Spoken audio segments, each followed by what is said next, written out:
Hey there folks, welcome to another video and commentary from GDI. Today I'm bringing you one of my Super Pershing.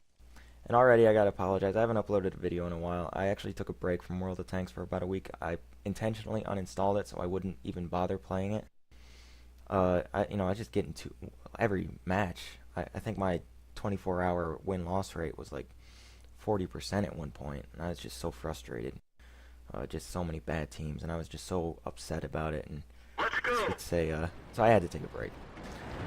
Anyway, today I'm giving you one of my Super Pershing, Tier 8 American Premium medium tank.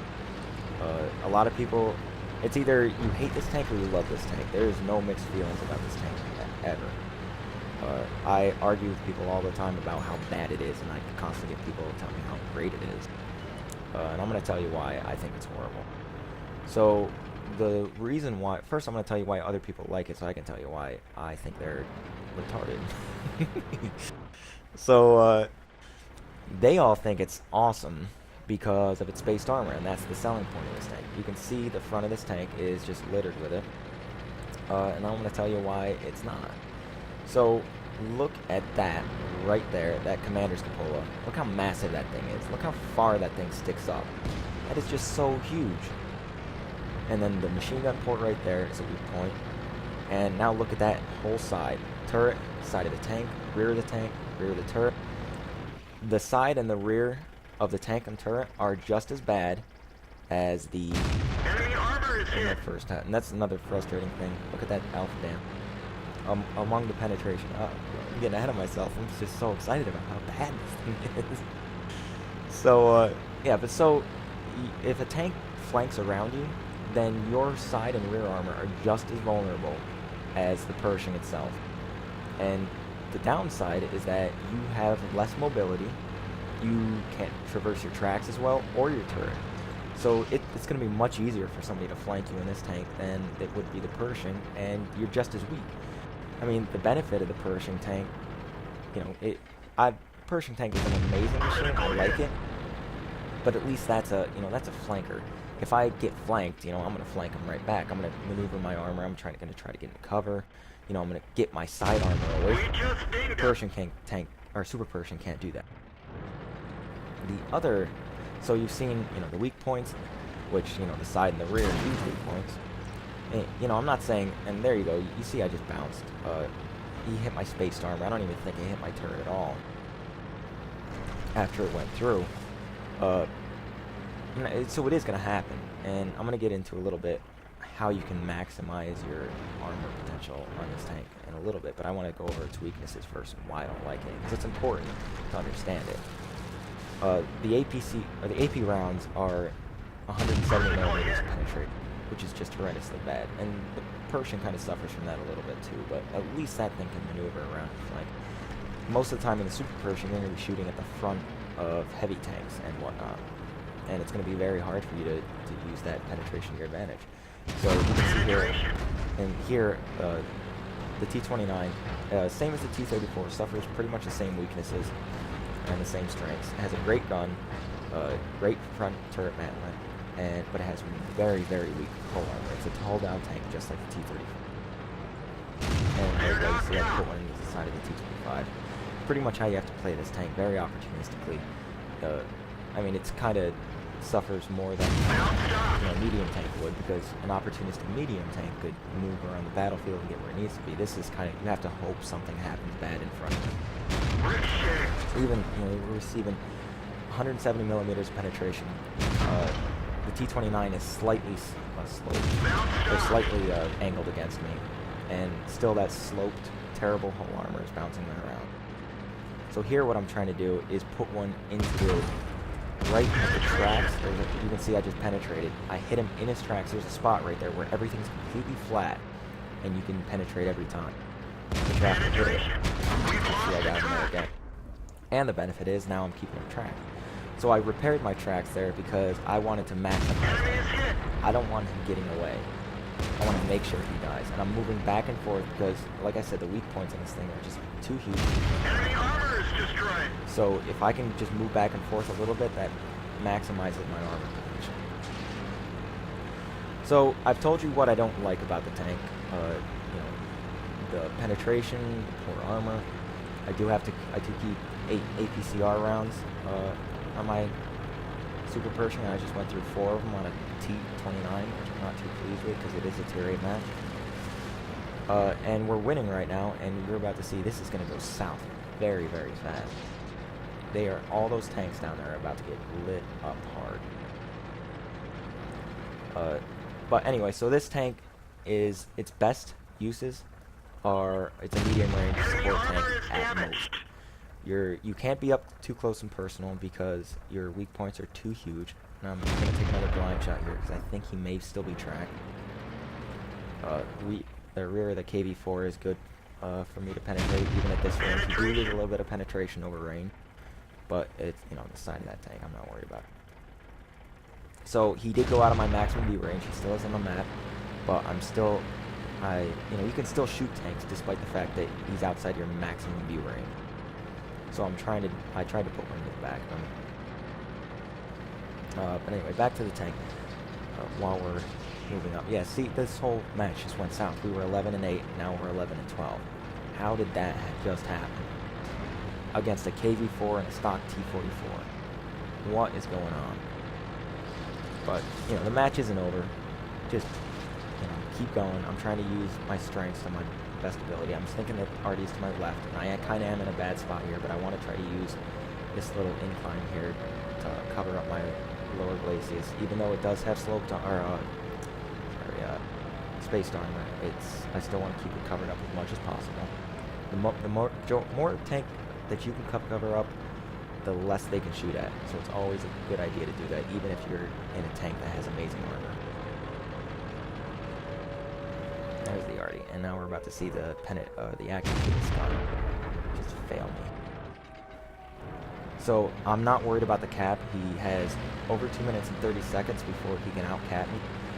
And so I'm thinking, now I see the KV-4, and he is a higher priority to me.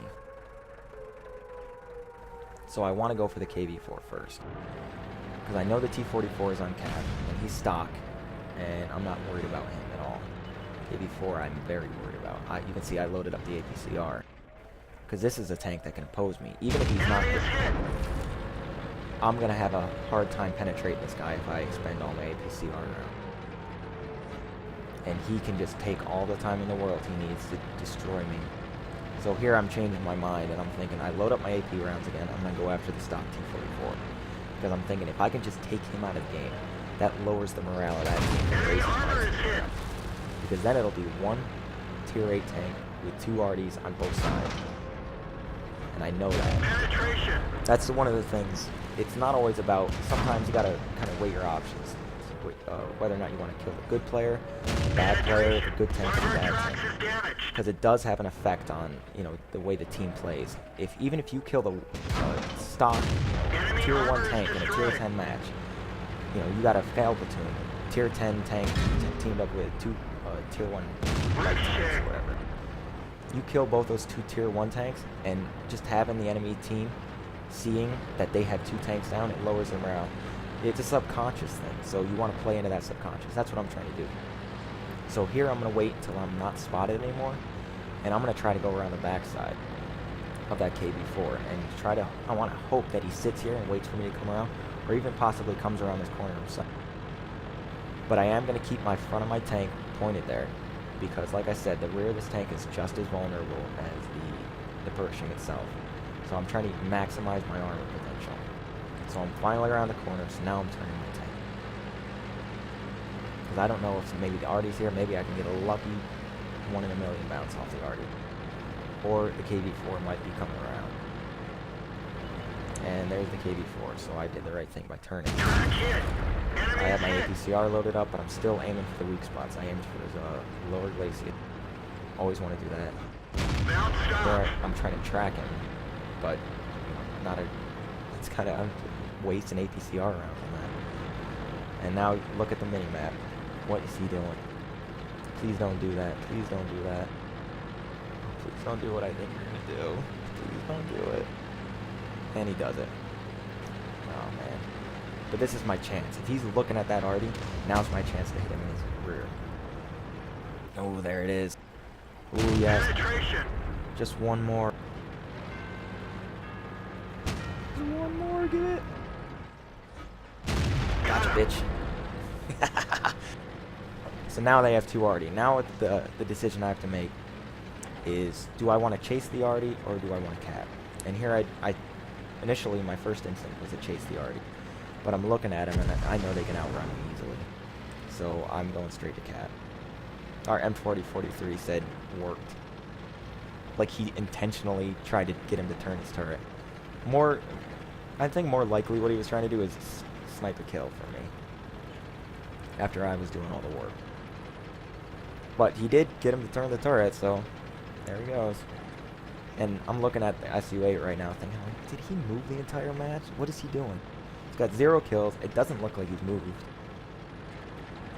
So here I'm thinking that the arty could rush me both at the same time, and I'm thinking they're going to be coming down these streets. So I want to get behind this bush, stay as much in cover as concealment as I possibly can, and then I can cover these two roads.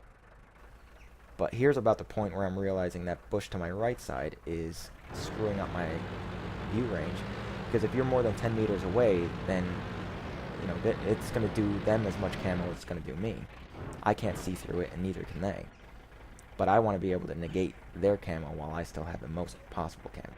Here I'm looking at the map. The M4043 is going. SU-8's not idle, but he's equally bad. He should be stopping and trying to take a well-aimed shot. But there are two arty, so I don't know. But he fails anyway, of course. He wasn't a good player. Neither of arty really were. But it worked out. Now he's spotted. And I'm going to take a shot. Now my camo's negated, so I want to get behind this destructible cover because he may absorb the shell. He may possibly fire. Gotcha, bitch. Ooh, this game turned around for me. 3,900 damage, which, you know, it's very hard. Games that I do 2,000 damage, I'm fucking happy about. Here I'm just trying to move erratically, because I think maybe he possibly, for whatever reason, you know, possibly got out into the field or behind from one of the buildings, has a shot on me. So I'm just trying to be safe about it. So now I'm behind this building because I'm not sure if he's going to come down the center road or the left road, but I know he's going to try and flank me. If he does flank me. I think it's more likely that he's going to go and hide, but I'm not sure. But it's always better to be safe than sorry, so I'm going to sight down this road. I have the bush camoing, giving me camo to the front. Oh, and there he is. He didn't. Thank you for that top gun, sir. So now for a little post-game comment. We can see here 2,700 experience undoubled for a premium account and 1,800 for a non-premium account. So pretty solid match, which for me is exceptionally solid because it's a Super Pershing, and as I've already stated, I dislike the tank. As I said, the space armor just doesn't account for enough of the tank, and there's tanks like the T-34 that can just penetrate straight through the space armor and gun manlet. So, you know, what does that space armor mean against those higher tier tanks? It does get preferred matchmaking, so it will never get into a tier 10 match. But either way, I mean, there's enough tier 8s and tier 9s that have no problem penetrating this, and if they're slinging gold, well, then you're screwed. And then there's tanks like actually, what I did notice is even if the ISU-152 had been firing HE, for example, because maybe he knew that I was sloped or angled too well or whatnot, for whatever reason, say even arty, for example, the spaced armor does absorb some of that splash. So there's that, I guess. It's still bad. As I said, you know, if you get flanked in this thing, you're pretty much... So, alright, so let me just say this. People that like this tank think that it's comparable to a heavy tank, and in many ways it is. But the side of the tank and the rear of the tank are just horrendously bad. You have the same turret and track traverse as some of the heavy tanks. You have much bigger weak points. And if somebody gets around you, your side and rear armor are going to be just as bad, or worse than most heavy tanks.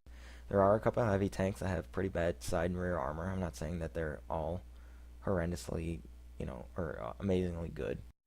But you got to keep in mind that the side and rear of this tank are medium tank caliber. The only part of this tank that has anything close to what you could compare to a heavy tank is the front. And if they get around that side, then you're screwed. And there's a spot in the tracks where you can get where it negates the spaced armor altogether as well. If you're angling them from the front. So, you got to be mindful of all this while you're playing it. Yeah, so let's get into some of the team scores. So I was the last tank alive, obviously. There were 4 tanks left when the game, or no, 2 tanks and 2 arty with me and 2 arty at the end of the match. Which already, that, made me uncomfortable because this tank is just horrendously bad. I thought I was going to lose. So we see here that, and as I said, that KV4 was a threat, and I knew he would have been. And we can see he did 3,000 damage, top damage on his team. So I was right to prioritize him. I think knocking out the T-44 was a smart move. Had that T-44 tried to flank me, that match might have gone very differently. But he wasn't a very good player, and he was stopped. So we can see, he did 557 damage. So I'll take that. And then we can see here that, I don't know, the Tiger did 2,200 damage. I still think it was embarrassing how all of them died. And then on top of that, besides that, nobody did anything else. Our already had a couple of kill steals, and T20 did okay considering. Maybe not phenomenal. I'd say he did subpar, but much better than I say the rest of the team. For being in the T20, I'll say for being in a T20 in that kind of matchup, he did okay. Subpar. I should say subpar. See, I got the Top Gun. Yeah. So 31 shots fired, 24 penetrations. And not all those penetrations did damage either. Some of those were eaten by track. So, that you can just see how horrendously bad this gun is. If the gun was better, I wouldn't mind this tank so much. In 8.8, or one of the future patches, I don't think they've announced it yet. I checked it before 8.7 was released. They said in a future patch, so they haven't really allocated a patch for it yet. But it will, in a future patch, they will be weakening the spaced armor. From what I understand, they're making it more accurate to how the real Super Pershing was. And there was only one of these ever fielded in combat. But, from I guess they're gonna make it on paper stats. Some of these tanks in the game never existed, like the E series tanks. None of them existed. Anyway, but more to the point is that the real Super Pershing had a much, much better gun than this weak pansy ass tank had. At first I heard about them weakening the spaced armor, and I thought, well, this tank is garbage to begin with, and now you're taking away the one thing that it has. But if they're making it more accurate to how it was in real life, I'm imagining that they're going to be strengthening the gun, which I'm kind of excited about that. You do have the option to sell this tank back for the full gold price when they do make that change. But I'm personally going to be playing a few matches in the changed Super Pershing, and I want to see how it plays. In any case, this is the one match where I managed to put my spaced armor to use. See 4,500 potential damage. This tank only has 1,450 health, so that's very good. And I was well over 50% by the end of the match. So that's pretty good. Not usually do I get the chance to use my spaced armor. As I said, there's tanks, if somebody flanks me and nobody's helping me, then I'm screwed. If somebody, say a T-34, just with standard AP rounds, can put one right through the gun mantlet. Yeah, so it's really, you kind of have to be lucky to do well in this tank, I think is the takeaway. We can see 2,200 experience, and then I got a 456 experience for the event, which brought me up to 2,700. And this, I was laughing by the end of this, because this is actually my highest scored match. above my Patton, above my E50, above my E50M, my Sherman, just tanks that I own in. This is now my new high score. I was just laughing by the end. I couldn't believe that. Oh, I thought it was pretty funny. Yeah, so my takeaway is, awful tank. Please don't buy it. I mean, you're going to do what you want to do, and people still argue with me. I tell them why I think this tank is a bad tank, and they argue with me that, despite all my points, no, Space Armor is so good. So, if you think it's good, by all means play it. Some people like it, and, do what you like. Uh, I've had people that I've looked at their stats in the Super Pershing, people that claim they love it, and their stats are half as good as mine. And I'm thinking to myself, well, why do you like that tank if you play worse than I do? Uh, but so anyway, I will have to say, because I am gonna probably get some people saying, well, why'd you buy it? I knew it was awful before I bought it. I bought it for a very specific reason, and that was to train up my American medium crews. That's the point for buying premium tanks. You buy them to train up your to train up your crews for the same nation and same type. So what it is that, if you have, say you have a Panzer, a Jagdtiger 88 centimeter, or 88 millimeter rather, you can train up your German tank destroyer crews in that tank. You won't be able to train up American tank destroyer crews or American medium crews, but you will be able to train up any German tank destroyer crew in that tank without penalty. You can just put them in there. You don't have to retrain them. You get all the perks and skills that were on that crew already, and then you can put them back in your other tank without retraining again.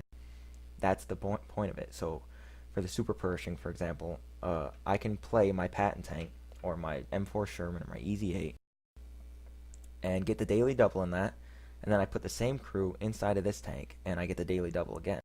That's the point, is to boost crew training. And I bought it for a very specific reason. I think it was like a month or two ago. They had a sale, 30% off all Tier 8 tanks. I bought 3 of them, a T-44, an IS-3, and a Pershing tank. I have yet to play a single match in my T-44. I've owned it for about 2 months now. I played like 13 matches in the IS-3, and I was completely stock, and I realized I'm not playing stock Tier 8 tanks anymore. So I stopped playing that altogether until I decided to go down the Russian heavy line. And the Pershing is the one tank that was my main grind.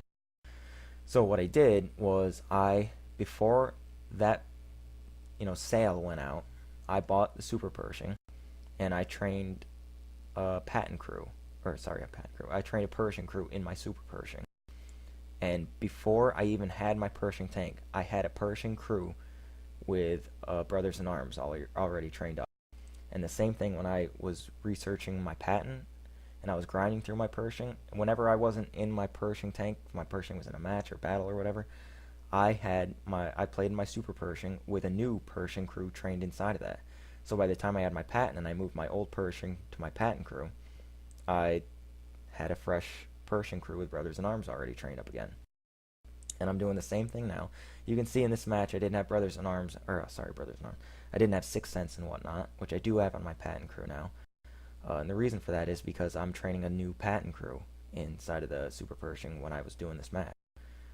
They weren't even at 100% actually. I didn't want to waste gold on it, so I trained them at 75%, and they weren't even at 100% on their crew skills yet. I had one crew member that was on his third crew skill at like 70% on their third crew skill. That's because the 48 Patton doesn't get a radio operator. The commander becomes the radio operator, so he's a leftover. But besides that, the rest of the crew members had they weren't even at 100%. But anyway, that's the point of doing it. I don't recommend buying a premium tank, unless you want to train the crew in that tank. The T-34 I bought when I first got the game, and I didn't understand how premium tanks work, which is why I have it. And at this point, I'm glad I have it. I wouldn't have probably bought it had I known how crew training worked. But it is a great credit grinder. The Super Pershing, on the other hand, is not. Don't buy it if you're trying to grind credits and grind credits alone. It is not a good tank. You're going to find a lot of matches you're not going to do very well in. Even if you survive until the end, there's just your low penetration, low accuracy, and low alpha damage means you're not going to a whole lot of damage output. Matches where I get 2100 damage out of the match and I survive, I'm ecstatic about, because that is phenomenal for a Super Pershing. This is kind of like once in a blue moon that you get this super amazing Super Pershing match. You're usually going to get matches, and the Super Pershing does get a experience and credit boost over some of the other tier 8 premium tanks, for example, because I don't know, maybe they realize how bad it is, or well, medium tanks do get the boost actually, but I've noticed that it gets a higher boost than say, a Pershing, because the premium tanks don't get an experience bonus; they only get a credits bonus, and I still get much better in experience in the Super Pershing, doing less damage and less spotting and all that nonsense than I do the Pershing. But anyway, so I've told you what I like about the Super Pershing, which is practically nothing. I told you what I dislike. I told you how to play it. It's a medium range support tank. Don't ever try to brawl, because you'll get flanked, or they'll try to hit your weak spots, and you're gonna die in a heartbeat. And you can't do long range sniping because you're not accurate enough, and you don't have the penetration or alpha damage. So medium range support tank. That's how you play this tank, in my opinion. If you can play it any other way and it works for you, do what you got to do. But I have yet to see this tank do anything other than medium range support. And I've played over 300 matches at this point in the Super Pershing. Anyway, if you disagree, if you agree with me, by all means, write me a comment below. If you like the video, please, by all means, give it a thumbs up. Check out some of my other videos. If you haven't already subscribed, think about subscribing. But until next time, you guys take it easy.